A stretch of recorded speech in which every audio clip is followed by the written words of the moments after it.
राजनीति में साल भर बाद एक बार फिर बड़ा उलटफेर हुआ है। अब की बार अजीत पवार ने अपनी ही पार्टी एनसीपी के खिलाफ बगावत की है और एनडीए गठबंधन से हाथ मिलाया है। बीजेपी शिंदे गुट ने अजीत को डिप्टी सीएम बनाया है। अजीत पवार के पाला बदलने से राजनीतिक मायने निकाले जाने लगे हैं। वहीं इस पर आरजेडी नेताओं ने भी अपनी प्रतिक्रिया देते हुए बीजेपी पर हमला बोला है। अपने एजेंसियों को दुरुपयोग करना शुरू कर दिया। पहले भी शिवसेना को तोड़ी थी महाराष्ट्र के अंदर में, मध्य प्रदेश में कांग्रेस को तोड़ करके सरकार बनाई। अब विपक्षी एक तरह से इस तरह से घबरा गई है भाजपा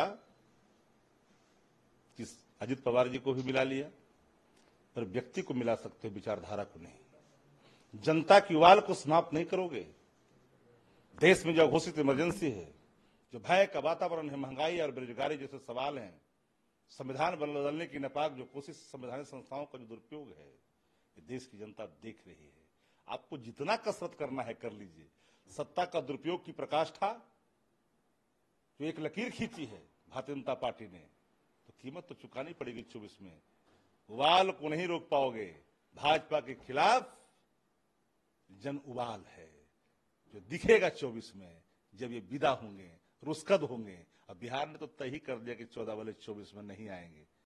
देखिए, मैंने जो कुछ हो रहा है उस पर कभी कभी भरोसा भी नहीं होता है कि इस तरह कैसे हो सकता है। अब मैंने अजीत पवार को लेकर के एक बार पहले भी उन्होंने, मैंने सुबह में ही, पहले सुबह, मैंने सूरज नहीं निकला था उसके पहले उन्होंने शपथ ग्रहण कर लिया था, तो उनकी बात समझ में आ रही थी। लेकिन ये जो पटेल हैं, प्रफुल्ल पटेल, मैंने ये तो मैंने ब्लू आई बॉय कहलाता है शरद पवार के, उस तरह से रहे हैं और भारत सरकार में मंत्री रहे हैं। मैंने इस तरह से कोई दल बदल कर सकता है इसकी कल्पना भी नहीं थी। देखिए, राजनीति पर जो इसका असर होगा वो तो होगा ही, इसमें कहीं कोई संदेह नहीं। 30 विधायक जो है निकल के गए हैं। 30 विधायक कम की संख्या काफी बड़ी संख्या होती है। उसके बाद किस तरह से चुनाव ये लोग लड़ेंगे देखने की बात है।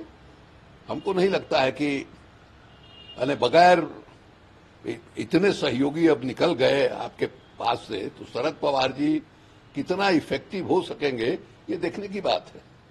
आप कैसे लड़िएगा जब इस तरह से लालच है, मंत्री बनने का लालच है, या जहां आप हैं वहां इतना असंतोष है कि आप वहां रहने के लिए तैयार नहीं है।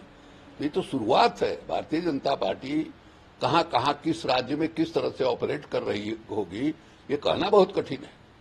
दूसरी बात ये हमको लगता है कि समाज में इसका क्या असर पड़ेगा, लोग क्या कहेंगे। लोगों के अंदर जो एक है कि नहीं साहब, एक नैतिकता की बात होनी चाहिए, जो हम कह रहे हैं उस पर टिके रहने की बात हो सकती है, उसका तो कोई मोल ही नहीं है। लोग कहेंगे कि नहीं साहब, ये सब कहने की बात है, किताबी बात है। असली बात यह है कि काम हमारा कैसे बन जाए। ये जो प्रवृत्ति है समाज को जिस दिशा में ले जाएगी, उसकी कल्पना से भी डर लगता है। कहां जा रहे हैं हम लोग।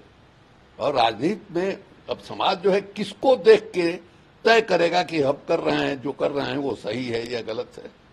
जब सब अपने अपने में ही लगे हुए हैं तो समाज में भी एक तरह की नैतिक अराजकता पैदा होगी कि किसी न किसी तरह से हम जो है काम निकाल लें। तो ये जो महाराष्ट्र की घटना है, ये घटना बहुत ही दुखदायी है। बीजेपी ने एकनाथ शिंदे को हाथों हाथ लिया और सीएम बनाकर बड़ा दांव खेला, जबकि बीजेपी के वरिष्ठ नेता देवेंद्र फडणवीस डिप्टी सीएम बनाए गए थे। अब अजीत के आने से महाराष्ट्र की एनडीए सरकार में 2 डिप्टी सीएम हो गए हैं। अजीत गुट का दावा है कि उनके पास 40 एनसीपी विधायकों का समर्थन है। अजीत समेत 9 विधायक मंत्री पद की शपथ ले चुके हैं। इनमें धर्मराव अत्राम, सुनील वलसाड़, हसन मुशर्रफ, दिलीप वलसे, छगन भुजबल, धनंजय मुंडे और महिला विधायक अदिति तटकरे का नाम शामिल है। प्रफुल्ल पटेल ने भी एनसीपी का साथ छोड़ा है। एनसीपी के 6 एमएलसी भी अजीत के साथ जाने की चर्चा में हैं। Bureau report, Punjab Kesari TV.